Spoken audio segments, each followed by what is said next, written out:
Karena curah hujannya yang tinggi, udara pun dingin, akhirnya beta buatkan sup ayam untuk keluarga kecilku.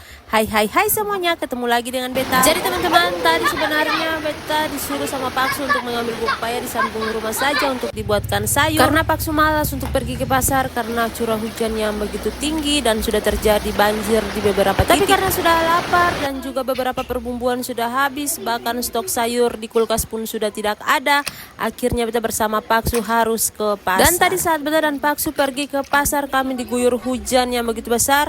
Namun setelah kami sampai di rumah, hujan pun sudah mulai reda. Dan baru kali ini teman-teman beta buatkan sup ayam lagi. Entah sudah berapa lama baru beta buatkan lagi sup ayam. Dan sup yang beta buatkan ini bahan-bahannya seperti sup-sup pada umumnya. Ada kentang, wortel, buncis, dan juga daging ayam. Jadi sebelumnya kentang dan wortel sudah dikupas, kemudian dicuci bersih, barulah dipotong-potong. Untuk kentangnya beta menggunakan 3 buah dengan ukuran sedang. Kemudian untuk wortelnya beta menggunakan 1 buah dengan ukuran jumbo. Dan kali ini beta memasak pun masih di teras yang view-nya langsung ke kali. Dan untung hujannya sudah reda, jadi para bocil sudah tidak mandi lagi di depan teras. Jadi teman-teman, di beta punya tempat ini kalau terjadi hujan yang besar bahkan banjir, anak-anak pada keluar rumah untuk mandi hujan. Bahkan air kali sedang meluap dan terjadi banjir yang begitu besar, namun mereka tidak takut teman-teman. Malah mereka menggunakan bantal berenang untuk hanyut bersama banjir sampai ke pantai. Memang terdengar ngeri teman-teman, tapi itu nyata. Bahkan bukan saja anak laki-laki, bahkan anak perempuan pun ada bersama-sama. Dan meskipun mereka sudah dimarahi bahkan dipukuli, namun tetap saja mereka masih mencari cara untuk mandi di air kali yang sedang banjir. Jadi bagi orang-orang yang di luar kompleks sana, jika melihat anak-anak seperti ini yang bermainnya di banjir yang sedang besar, mereka sangat heran dan tidak percaya karena anak-anak sekecil itu bisa bermain di banjir yang begitu besar, bahkan sampai hanyut ke pantai. Namun pemandangan itu bagi kami orang kompleks adalah hal yang biasa, karena dari tahun ke tahun kalau musim hujan dan terjadi banjir, mereka tidak takut, melainkan itu adalah hal yang menyenangkan bagi mereka. Dari panjang cerita, akhirnya ikan goreng juga sudah masak, dan tara ini hasilnya teman-teman, sup ayamnya sudah jadi. Dan mari makan teman-teman. Memang menu yang satu ini sangat cocok untuk cuaca yang sedang hujan dan udara yang sedang dingin. Dan percayalah teman-teman, beta punya sup yang tadi dimasak hasilnya dapat 2 mangkuk, namun sup ayamnya tidak sampai malam teman-teman, hanya sekali makan saja langsung ludes. Mungkin karena sudah lama baru dibuatkan lagi, jadi orang rumah semua pada doyan. Apalagi beta teman-teman, setelah makan sup dengan nasi berasa belum puas, lanjut lagi beta makan supnya 1 mangkuk. Dan akhirnya sampai juga di beta punya penghujung video. Sampai baku dapat lagi di beta punya video-video selanjutnya. Terima kasih untuk semua teman-teman yang selalu setia nonton, like, komen, dan share. Sampai baku dapat lagi.